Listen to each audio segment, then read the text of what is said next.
Okay, this right here is some pretty advanced user stuff. So what I'm gonna do is I'm going to do a video of me doing this live, so you can see it happened.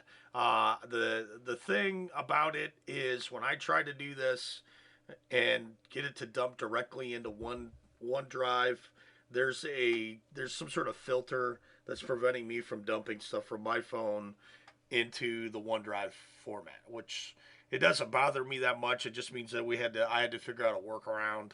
So this is for people that are like the kids that are trying to use OneNote or this lens feature to be able to manage and send people stuff. What I would suggest is that kids and adults put the school email address like on their phone as a place where they could send stuff, and then it'll be easier for us to like be able to manipulate images that kids take pictures of their homework and stuff like that. So I'm going to officially do it through Lens. I've already downloaded the Lens app, which I'll put a link on the video or a link on the actual like page here before I finish it. So I'm just trying to get a good picture taken of just some like notes that I had. Okay, so I'm going to say done, and I've found that if you just pick gallery and PDF, you'll be okay. If you try to go fancier like OneNote, OneDrive, Word, or PowerPoint, those give you some trouble. It would be nice to figure out why they're going to give us some trouble, but I'm not worried about that. So I've taken the picture on my phone. Now I just got to get the thing off my phone and into my email address. So I'm going to go back to my gallery, and then I'm going to share the image I want. So I hit the image and I hit the share icon, and then I have put on my phone a link to my school email. So I'm going to click on that, and then I'm going to put in the subject line, I'm going to put trial with MS Lens. All right, now I have like done all this on my phone, and I'm not a big phone guy, but it's not super hard. Okay, I've hit return, and then I'm gonna send it, and then listen.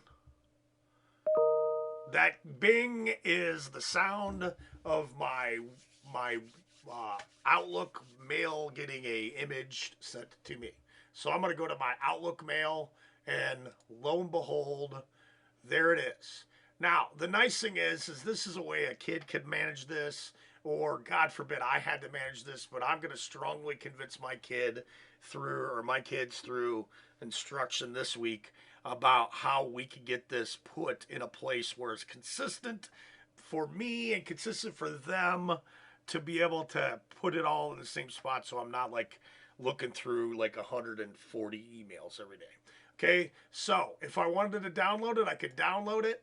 It's going to go to the download feature on my computer, so I have this somewhere. And since some of us are not as advanced as other people, I'm going to go to the downloads, and it's going to be some weird like name up there, and I'm going to click on it. Okay, and if I click on it, it should open as a JPEG. Some of you are like, I don't know what a JPEG is. This is a JPEG. Okay, so I clicked on the JPEG, and it's going to show up in wherever your editor is. In this case, it's a paint editor, or some people have a paint editor. I have a Snagit editor. So wherever it defaults your JPEGs to, now I'm going to save as, and then since I know I want to put it with my Microsoft Forms stuff, I'm just going to go down and I'm going to figure out where the heck that would be.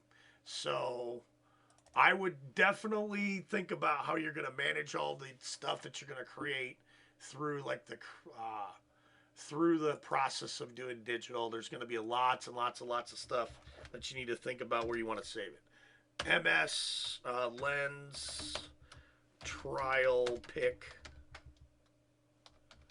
sure 4 5 20. Okay, now I know where it is, and I'm going to go back to the forms thing to be able to like maybe import that so people can see how easy it is to import that. So I'm going to go back to the form. I'm going to add something, add new. I'm going to add new section there. I'm going to say, I'm going to get rid of this here in a second, but I'm going to go image. I'm going to go upload. And then I believe there it was, bing, bang, boom. And I just got the image to show up. I'm going to make it bigger. Um, I don't have a good answer to you why sometimes these are trying images, sometimes these are not.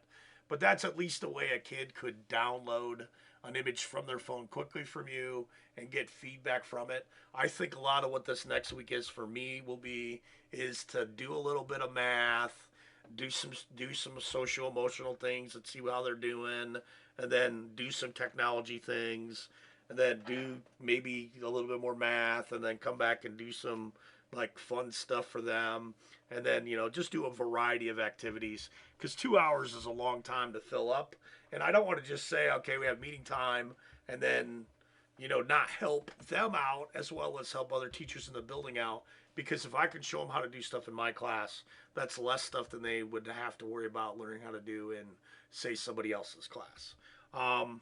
Another thing that maybe I can do is maybe after like we figure out what's really going on in the building, that some of my third hour meetings I just let kids like ask me questions about how to do stuff with technology, or maybe I answer them and just have a meeting where like there's a bunch of video stuff going on to show people how to do it. All right, that was a little bit longer video than normal, but I had to show you how to do that lens app thing. Okay, now that we know how to do that lens app thing, now I'm pretty sure that you can just take pictures with your phone and do like do what you got to do to make it a JPEG. Um, I do know that somewhere on my phone it's stored a PDF, and that's really what I'd like to be able to send. So I'll do a different video later to see it once I figured out how it works on how you can get them to send a PDF versus a JPEG. All right, thank you for watching my video.